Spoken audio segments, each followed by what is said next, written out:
Okay, so I had just found out that either I was miscarrying or I was dying. That's the only things that I could think of. I was miscarrying or I was dying.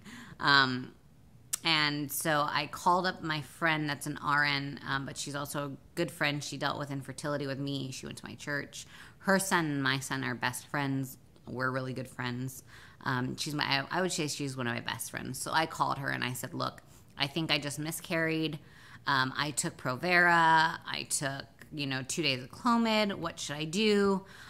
She asked me to send her a picture of the clot or the thing. I thought that was a baby. And she instantly called me back and said, you need to get to the hospital. Because I was still cramping and still really bleeding heavy. And so I ended up calling my OB on call because it was late at night. I think it was 8 o'clock at night. The kids had just gone to sleep. And I asked her, I said, if I took a pregnancy test right now, would it come up positive if I was pregnant and that thing that just came out was the baby? Would it still come up positive? And she said she doesn't know because sometimes you're miscarrying because your beta or your quant doesn't go up.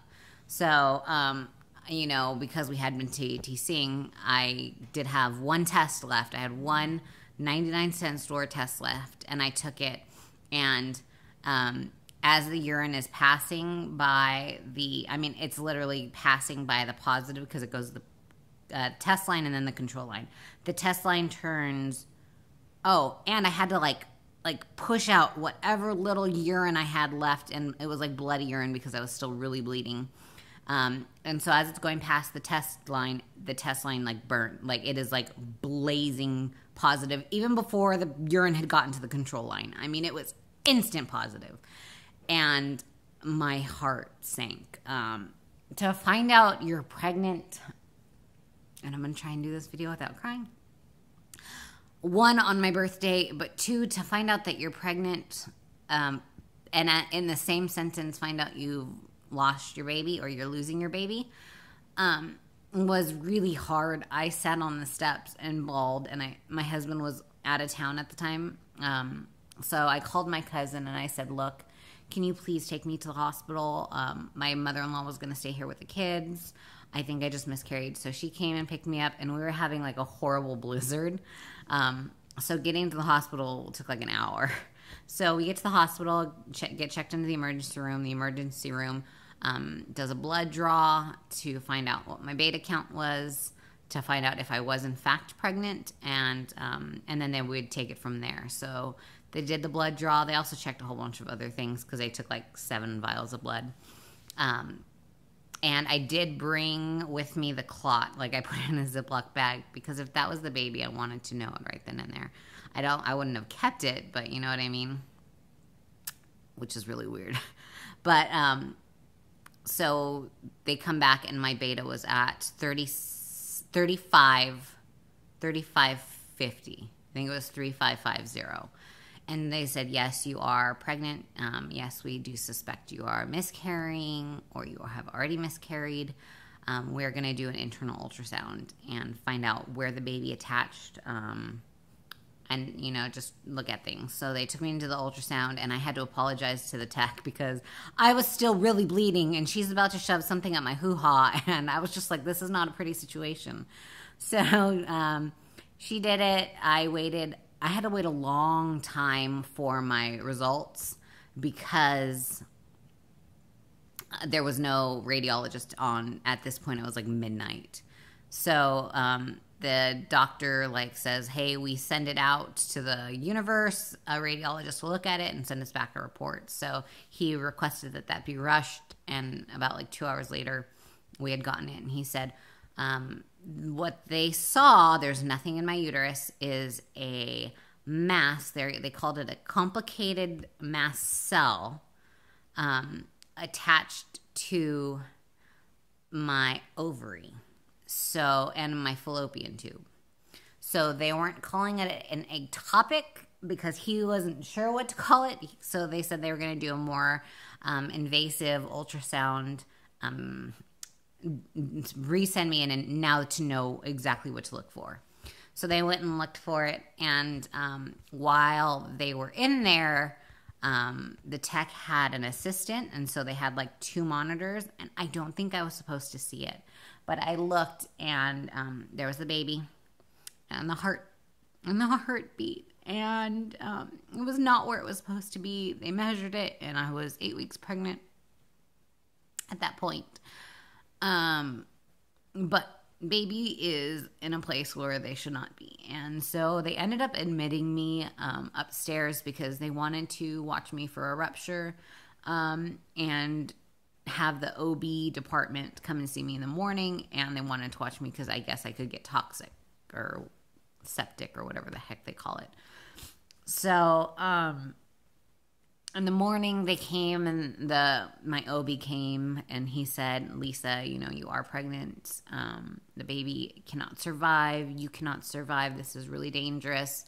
We are going to, it is called an ovarian ectopic. Ectopics are rare, but an ovarian topic is very rare. So he decided to do a round of methotrexate, which is a chemotherapy drug that basically eats away anything, any type of cell, organism, cancer, whatever in your body that's growing. So they had a nurse come in, and she had to get completely gowned, and it was a shot in each cheek. But before she gave me the shot, I had to sign a paper because the baby's heartbeat was still beating, and I have a really hard time with that still. At this point, it was December 18th, so it was a day past my birthday. But to know that you're signing a piece of paper that's killing your baby was really hard. It was really hard. I know I didn't have an option not to sign it. But how does a parent do that? And how does a parent do that? So I ended up signing it. They ended up shooting me in the butt. And 2 minutes after I had gotten the shots, my husband got back from work, and he met me at the hospital, and he crawled in bed with me, and we both we bawled. Because again, we didn't have the option to celebrate this baby. So the 18th, I got the shots. They discharged me that day. 2 days later, on Sunday, I had to go back in for more blood work. My blood quant, my beta was now 37.79, so it had gone up, but not a lot. So the doctor said that looked fine, and that I needed to go in on Christmas to the hospital and do another blood draw. And based on that blood draw, they would decide whether I needed another round of methotrexate or if it was working. So Christmas Day, my butt is back in the hospital, back in the ER, and the ER was ridiculously busy.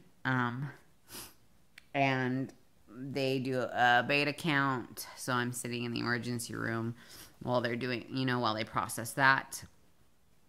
And they come back, and my number was at 3,400. So it had not dropped hardly any.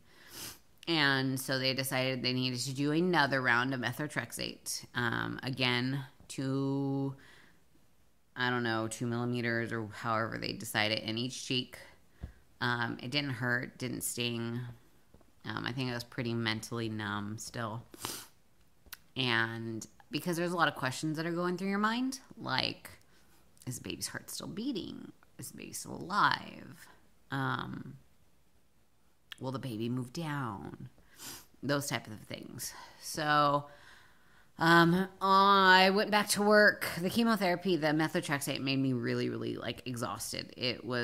I did not react well to it.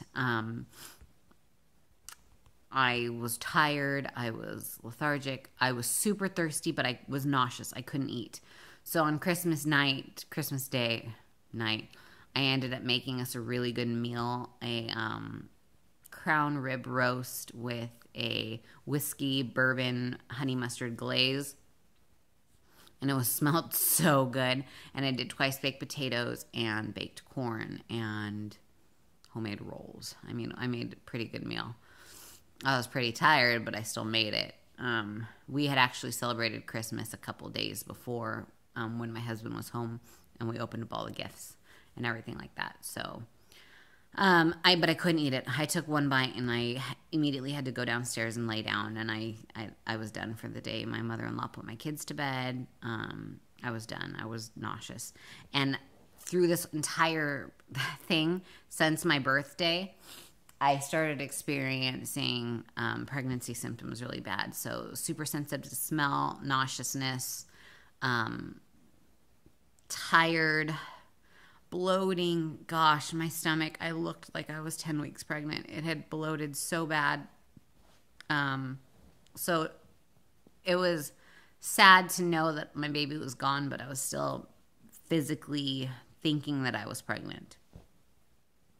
And now we're going to go on to number 3. All right, bye.